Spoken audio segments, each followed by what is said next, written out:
one of the family members of the victims of the Abuja Kaduna train attack. It's been weeks since the attack on the Kaduna-bound train from Abuja and the abduction of some of its passengers by the suspected bandits.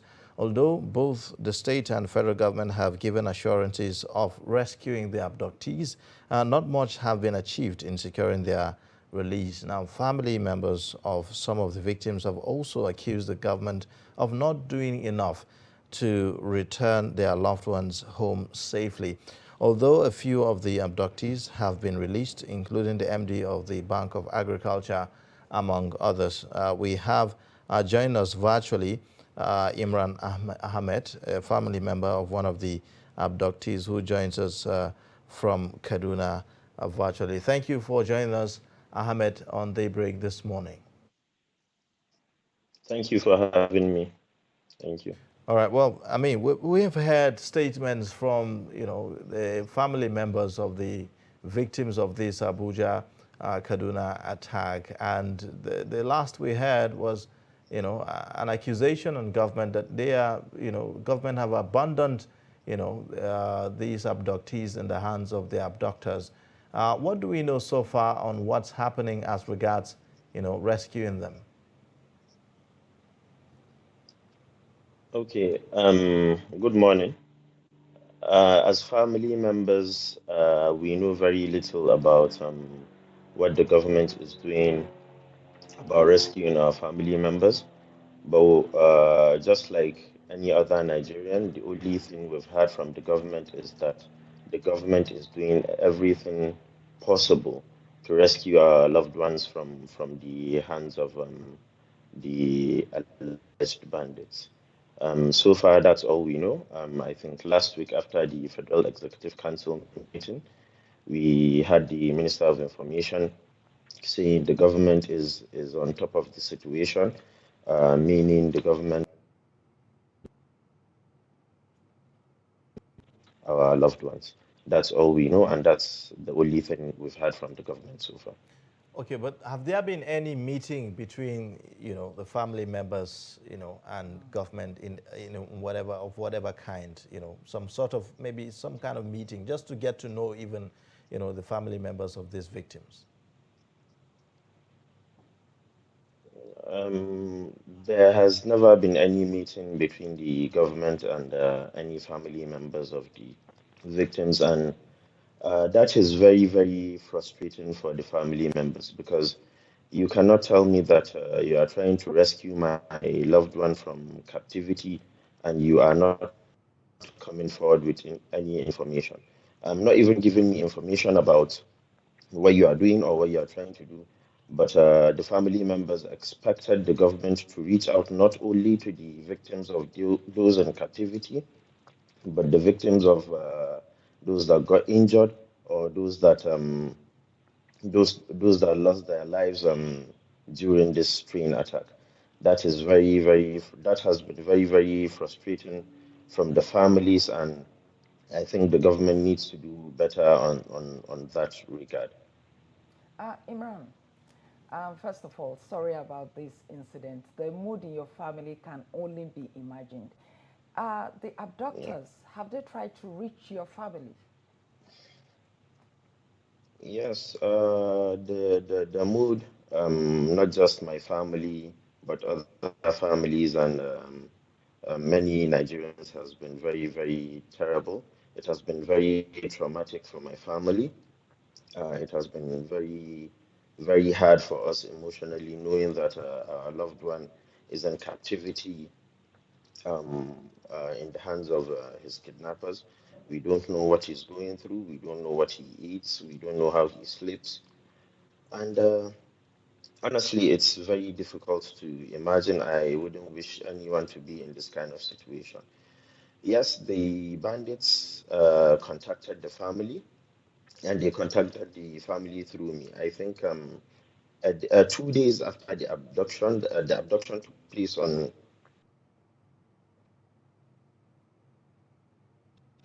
and I think on 30th of March around 8:30 a.m. I was sitting on my phone and I received a call from a very strange number. When I picked the phone, I heard the voice of my brother from the other side.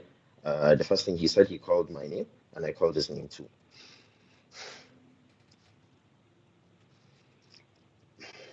That that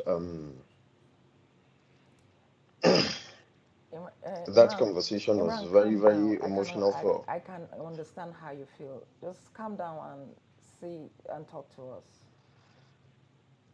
Okay, thank you. The conversation was very, eh, very emotional, and the first thing he asked was our mother.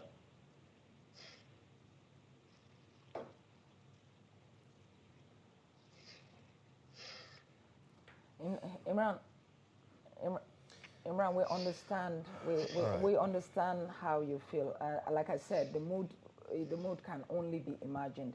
When the abductors, uh, when the abductors contacted you, like you said, did you give this information? Did you relay this information to the government? And if you did, what did they say? Like I said earlier, no one from the government has contacted us, so we don't know who to Security contact. We agents, don't know. not necessarily state government. How about security agents? No one has contacted us. The security agents are part of the government. So if I say no government agency has contacted us, I mean none. So there was nowhere we can go. There was nobody we can relate this information to. Uh, they just told me that when I spoke with my brother, one of the kidnappers collected the phone and he spoke in Hausa language. He told me that I should be on standby. They will get back to me. And you can just imagine the anxiety and the tension of waiting for a gunman to call you and negotiate for for your family members' freedom. The experience has been very, very traumatic and very difficult for me, and I haven't received any call from the kidnappers up till this moment I speak with you. So, as we speak right now, there is no any request for ransom, you know, to be paid, to secure the release of your your your family member. There has been none. There has been none. Well, it's quite heartbreaking, and we will continue to push for this, and then on our part, bring this to fore as much as we can, and we hope that something is done as soon as possible. Yeah, Thank you. Imran, just be calm. We at Trust Television only hope for the best, and we'll keep doing our part in the media to bring governments to take this to the government's attention. Thank you so We much for really joining us. appreciate, we really Thank you. appreciate all your Yeah. efforts. Thank you. Thank you. Thank you for joining us on Daybreak. Yeah. Well, it's quite a sad one. That's a very touching. Yeah, it's quite a sad one to tell you. It can only be imagined, what and I can the just trauma. imagine how other members of the family are feeling. The person abducted, if the mother is still alive, she wouldn't even be as strong as Imran is trying to be. Truly. Really. All right. We'll take a short breather, and then when we come back, the discussion on the program will continue. Please stay.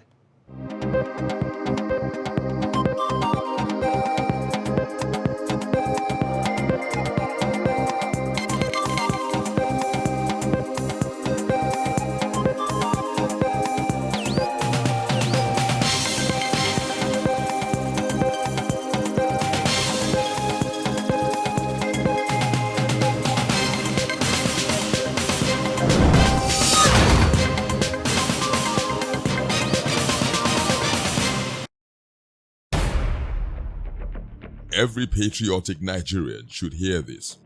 Any politician who means well for the people will never allow themselves or their supporters to engage in any violent, destructive activities.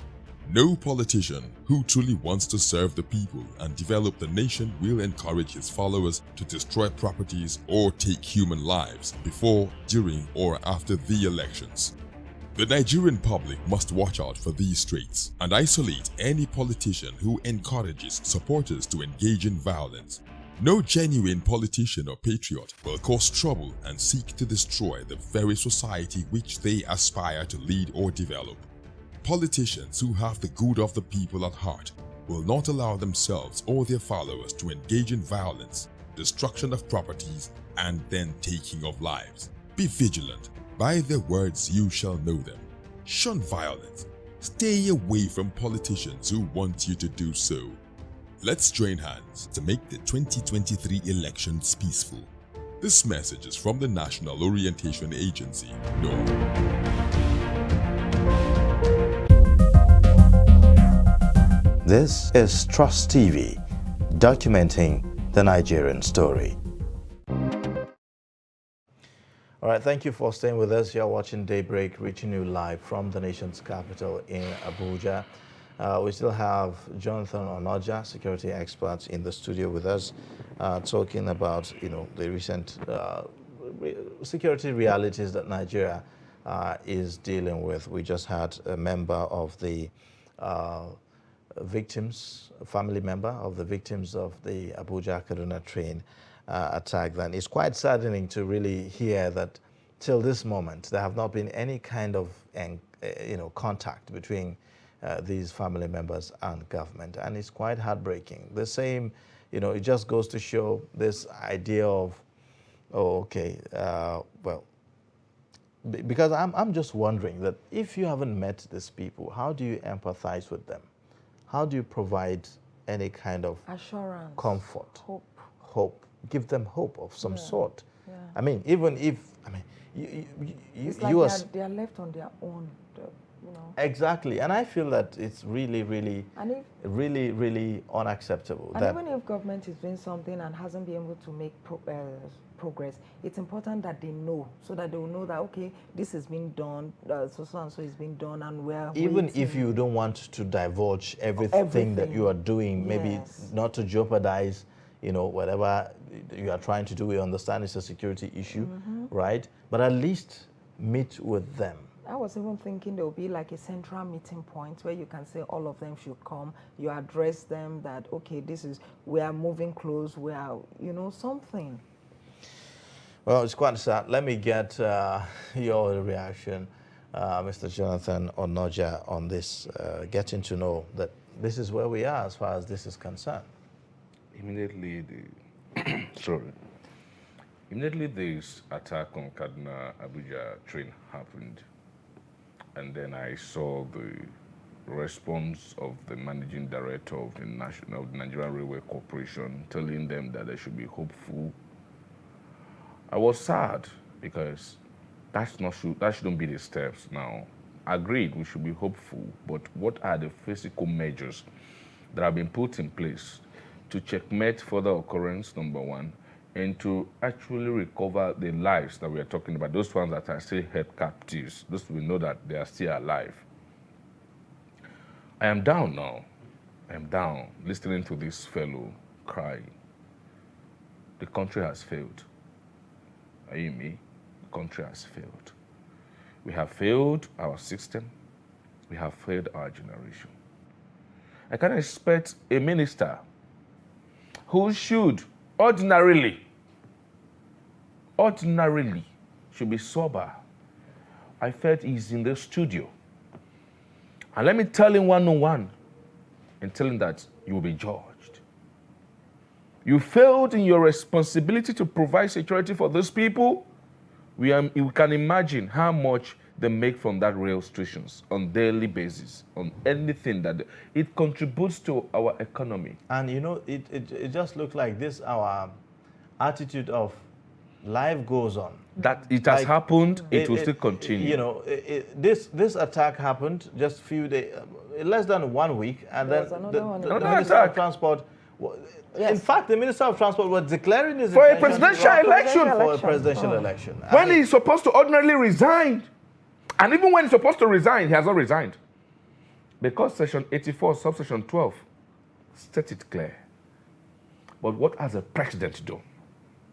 What has the president that this man is in his cabinet, and he's now contesting for an election?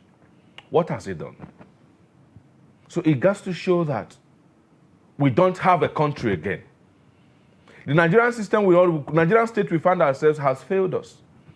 You see, the bandits that we now call bandits, instead of the terrorists, are all over, even demanding ransom from a state government. Given ultimatum. Given ultimatum. That is the height of it. You see, they may pay. Unfortunately, they may pay because ransom in this country is not a crime. Now that brings us to another issue. The Kaduna state government has taken a position on the issue of, payment of ransom, and has said more than, times with that number that it's not going to negotiate to pay ransom and all of that. And others are saying, well, if you're not going to pay ransom, how do you intend to rescue, people who have been, abducted? Because it's either of two options. It's either you pay the ransom or you use military might to rescue, the abductees. But in this case, we are not seeing any, right? Either ways, it doesn't look like we have that on the table. So what exactly and how do we intend really to, rescue this? The context of ransom, my brother, it is in the absence of capacity that ransom comes in. Ransom is paid when there's failure. Are you me? When you sin, there is repercussion, right? So ransom is part of the repercussion for the failure of government to put security in place. When you say you don't want to pay ransom, you don't want to negotiate, what sort of negotiation in this? What is the context of negotiation in this instance? Now, if you don't want to pay any of this, what are you going to do? You put measures in place to checkmate, and because security, the whole essence of security, there are times that you may fail. It's not like it's a magic power, no. But if there is a breach, then there must be another way to fortify and at least get results from what you want to do. If ransom payment is on just one event, Nigerians wouldn't have complained. But ransom becomes, a business that some persons even advocate for those terrorists, why ransom should be paid them, and why Nigerian government have to still be romancing them. We forgot, even before branding them terrorists, some persons went on media and said, they shouldn't. All right, so now ransom is failure. Now, another issue is that the bandits are saying that, well, their target is actually not even the victims that they have abducted. Their target is the government, and that they want the government to release, some of their men who have been arrested. In that regard, what should the government be doing? Well, it's not because I am here today. This government is one of the government that have provided everything for the military, for our security architecture in our history. They provided everything needed for the security. So one way, halfway, you will say they are actually willing to do this. You can understand why I say this one way, halfway, you will say they are willing to solve the problems by providing everything needed for these guys. But on the other side of it, the executive rascality, the aloofness of his appointees, the statement coming from some persons targeting and equally equating us to America, that there were wars and people lost their lives recently, nothing happened. So for that reason, Nigerians should keep dying.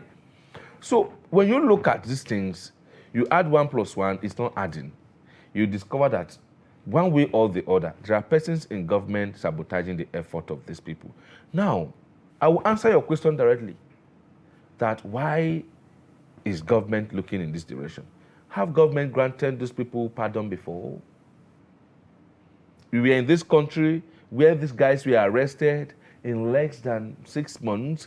They said they have granted them parole. I mean, I don't understand. Then have they undergone parole, the parole system?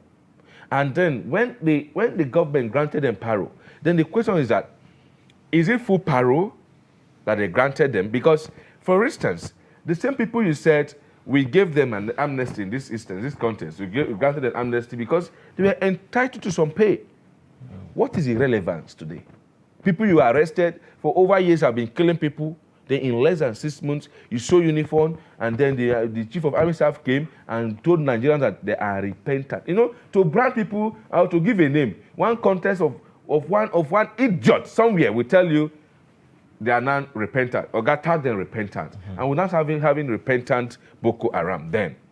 I mean, how did we get to this level? So that was the context for which these people are demanding. If there were proper prosecution of these guys, they wouldn't have been telling government that you should come and, you know, it's just like you, who you see God forbid, you have a younger brother who went to kill somebody, and then people now say, granted, you should please release them. Like people coming out and telling Nigerians they should leave Evans. Does that make sense? Oh, okay. Mr. Noja, when you were talking, you said that the military have been given everything they need to fight the criminals. However, we have heard stories where the guns, the items that these criminals use, our military, they don't even have that type. So are you still sticking to your statement that they have everything that they need to win this battle? The military have been provided with every gadget needed to fight the war. And I'm going to say that I don't want to complicate or to... Why do you keep hearing that the criminals have more sophisticated weapons? And then who provide for those people? Who provide for those people? It is even our gadgets that these terrorists have, you know, hijacked one way or the other. Because when they win, they dominate. When they kill, they dominate.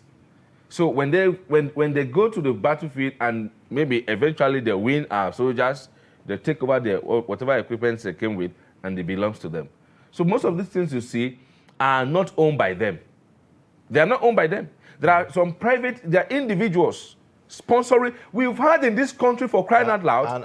And I mean, we cannot even verify that, isn't it? No. I'm not going to say that now. What I'm saying is, I'll let you know now. How do we even verify that they are even more equipped than our troops? We can't even. No, I will let you know that on one occasion, an helicopter went to a state. You and I remember, dropped some weapons there. For this guy. That story was that story was not true. No, I'm coming. And the young man came out and told us that he was never aware that his helicopter was used for that purpose. Did we investigate if it was not true? Oh yes, a fact check was done. Was it investigated? A fact check was done even by who? Newspapers. It was discovered that there was no incident like that. That plane was not dropping arms. Okay, what was the plane doing? He went to see a girlfriend and returned back? No, we should not just give credit to people we don't actually know their intent. My point is that, I mean, people can speculate. Agreed. That, you know, the terrorists are more equipped than our troops. But I'm reluctant, you know, to take that in because how do you actually prove that they are more equipped than our troops? In the actual sense of war, strategies is what determine your winning. Strategies is what determines your winning. It is not just about the warfare. I hope you understand me.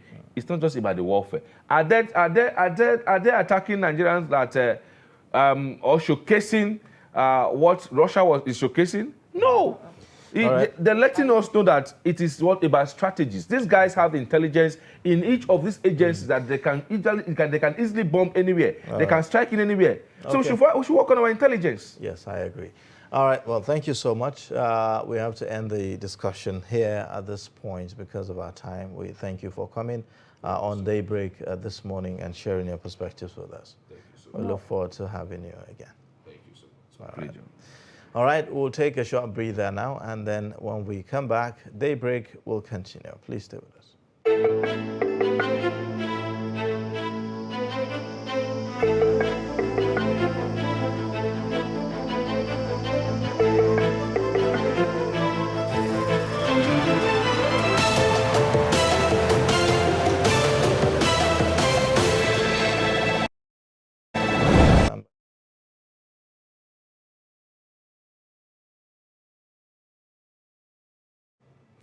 All right, thank you for staying with us. For those who are just joining us, you're watching Daybreak, reaching you live from the nation's capital in Abuja. I am Ayuba Ilya, and of course, I'm not alone.